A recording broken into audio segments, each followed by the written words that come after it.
Hi guys, we're Eva and Greg from Destination Collective, and in today's video we're going to talk through 10 most common mistakes that stop your social media from growing. So mistake number 1 is lack of social media strategy. If you're a brand and you're looking to grow and build some authentic community on your social media platform, it cannot be just chaotic posting here and there and everywhere. So you need to look for some sort of strategy on how you want to approach and how you want to build your social media channels. What does it mean in practice? You know exactly what kind of a target audience you're talking to. You imagine your brand persona that you're going to be referring to. On top of that, you need to strategize your content. So you need to know what your content is going to be about, how often you're going to post, what your visual is going to look like. If we're talking about Instagram, you need to have some sort of an idea of what you want to post on your Instagram stories, highlights, reels, all these things. And that not only will give some sort of a structure to your profile, but it will also make your life so much easier because you can then prepare content in advance, schedule it, just, spend some time preparing your content for the next week or month. So yeah, once you're done with preparing your content, you can focus purely on building your community and just staying social. So another common mistake on social media is posting inconsistently. You know, social media isn't a short-term game. You should really be looking at it with plans for the long haul. How often, myself included, have we got really excited about offering something different on social media, and we get really excited, we write down some ideas, we start posting them images or videos, and then we don't quite get the results that we want, and after a month we just give up. And then we go back to it a month later and we do another couple more posts, and then we drop off again.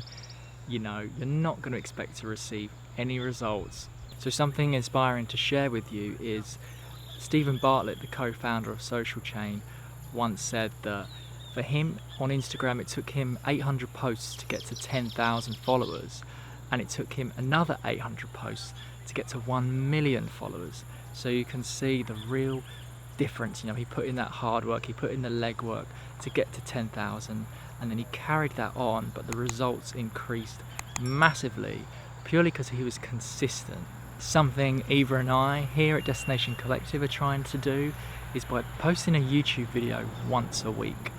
We've got it written in our diary. Once a week we want to go out with our camera, film a YouTube video, and then another day of the week we want to edit a YouTube video. And hopefully we're going to start to see some results in building an audience like you guys, but we're not going to expect that overnight. We're not going to expect after 7 videos to just have hundreds of thousands of subscribers.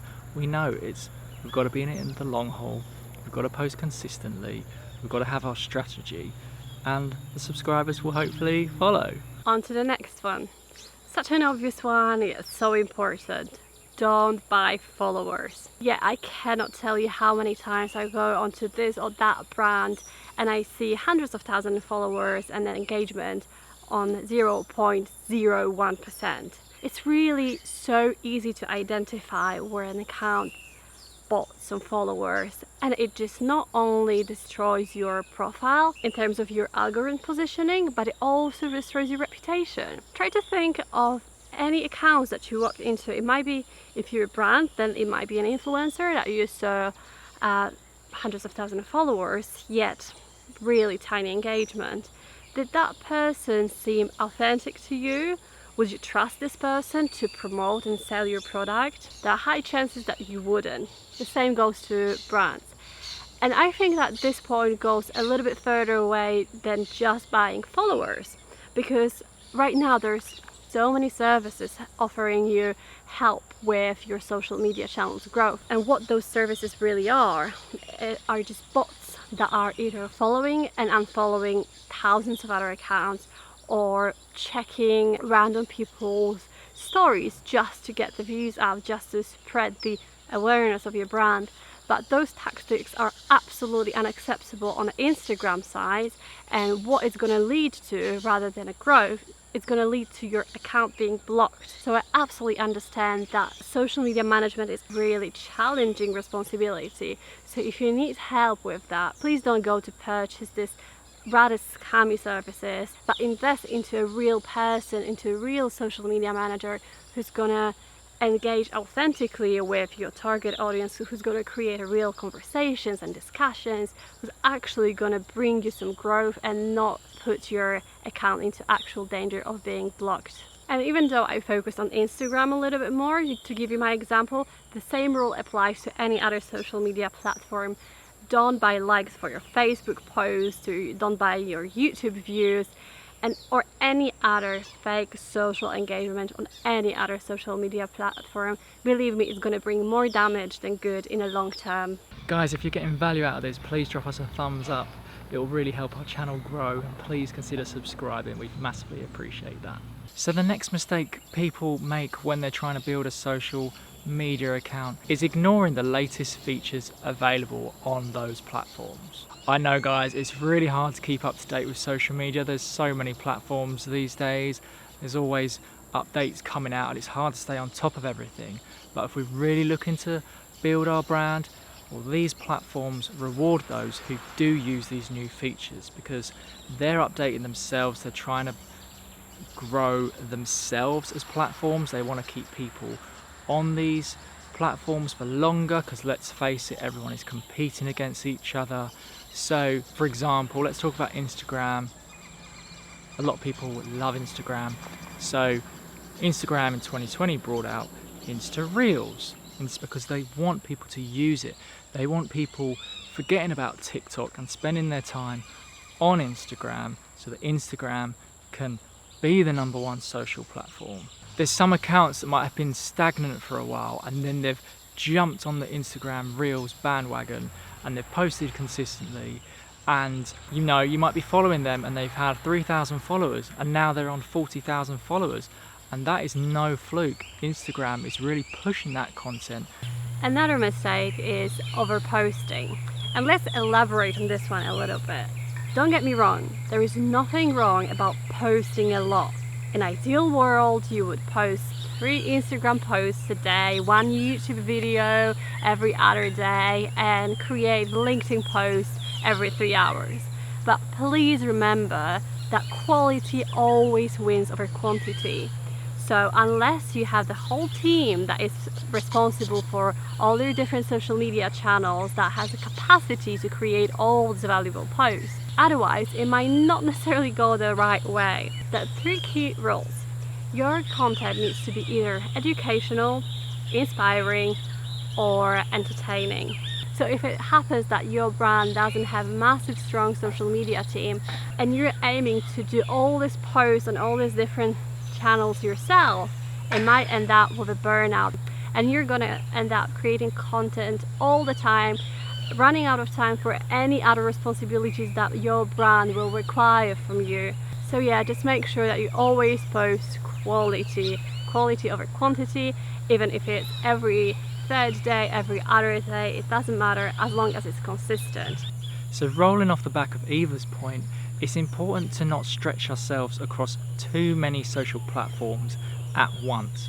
Instead of spreading yourself across, let's say, 5-6 other platforms, and then the quality of the content starts to die down because you're trying to hurry and get out so much information and it's all a bit unstructured, and you're posting on Facebook, you're posting on Twitter, you're posting on Snapchat, etc, etc, and there's no real kind of emphasis on one. So my advice to you is to set up 1 or 2 social accounts just to start going, you know, see how you can conquer those. Once you feel like you're at a stage where you might have another team member on board, or maybe your responsibilities in other areas of life have subsided and you have a bit more time to spend on your social media presence, then by all means set up other accounts and look to see how you can get your voice across all these other accounts. But unless you're in a position to do so, just focus on 1 or 2 and put your hard work into those first. Alright, another mistake is not being social. Just like the name suggests, a social media platform is a place where we need to be social.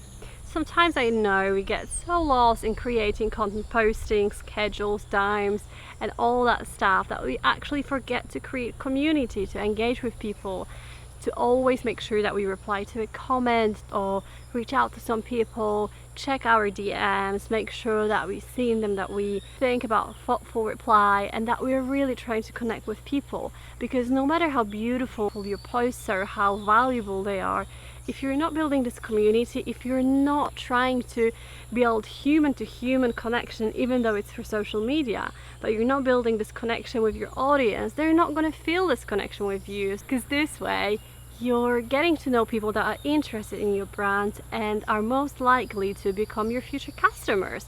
So you know who your target audience is, you get to know their interests, their how they feel, what the pain points are. So it's such a beneficial activity. So yeah, thing to remember, be social on your social media channels. Okay, next up we have forgetting to proofread our posts. Now this is so important if you're looking to build your brand, your reputation on social media, because you don't want to be a laughing stock. You don't want people to, you know, see a lack of professionalism in your brand by making ridiculous spelling mistakes, or perhaps you're not using commas and full stops. I know everyone is in a hurry these days, but it doesn't take too long just to double check our posts before we put them out to the world, because if you're trying to build a brand, if you want to come across professional, then these small things really do make a difference. And just while I'm talking about words and punctuation, it's also really important that if you're putting a video out there to the world, you know, and it's a talking head video, you need to be subtitling your videos. The stat is something around 80% of people will watch videos on silent, because more often than not we're sat on a train, loads of other people, we're sat in the front rooms with our family who are watching TV, and we don't have our headphones with us. So what we're doing, we're scrolling through our news feeds. So if something's got captions, it's gonna immediately pull us in, and we will at least click on the video and start watching. But chances are, if you're not subtitling your videos and you have a narrative, then you're really missing out on gathering a much bigger audience. And of course, when you're subtitling, double check your spelling and punctuation there too. And the last mistake from me is following strictly the growth rules. So lately there has been so many social media experts trying to give you advice on how to quickly, sustainably grow your social media accounts. And they come up with all of these rules, such as don't drop your YouTube video on Friday evening, or don't use more than 28 hashtags on Instagram in particular, post at the exact optimal time for your account. But when you really think about it, you're not trying to convince some sort of a machine to approve of your content. What you're trying to do is put your content out there for people. So if you're a YouTuber and got your little community out there, if they know that you post once a week, Friday afternoon, that's when they expect this post from you. And no matter what those rules are and what they say, unless it's something that is set by platform that is seen as a limitation, for example 30 hashtags and no more, you really don't need to follow them so strictly. Think about it this way: when you're going on Instagram or when you're going on YouTube, do you go there at a particular perfect time of your day, or do you just do it here and there? Our digital behavior really changes over time, so we go through different phases. Sometimes we go out on Friday night and we are not able to see the newest YouTube video, but we're gonna see it on Saturday. It's just not gonna go anywhere. When I'm scrolling through Instagram and I see a photo, I really don't care whether that person posted 5, 10, 15 or 28 or 30 hashtags. So yeah, think about it this way: you're just showing it out there for people, and as long as you provide value, as long as you create some sort of a connection, those little things are really not gonna make massive difference. So yeah, what you really should care about is your audience. So make sure that you follow practical guidelines, that you utilize all the features that the platform offers you, and that you put your audience first. Because believe me, there is not a one golden rule that will get your account from 0 to million subscribers in a 3 months time just by doing one thing or another. Hey guys, congratulations if you made it this far in the video, really appreciate it. Here is my last point when it comes to social media mistakes, and that is having inconsistent branding. If you're looking to grow, if you're looking to build an audience, you want to be recognized, you want to have a reputation, you want to have a certain style, a certain look, You know, create a brand guidebook, establish your fonts, establish your tone of voice, establish your colours.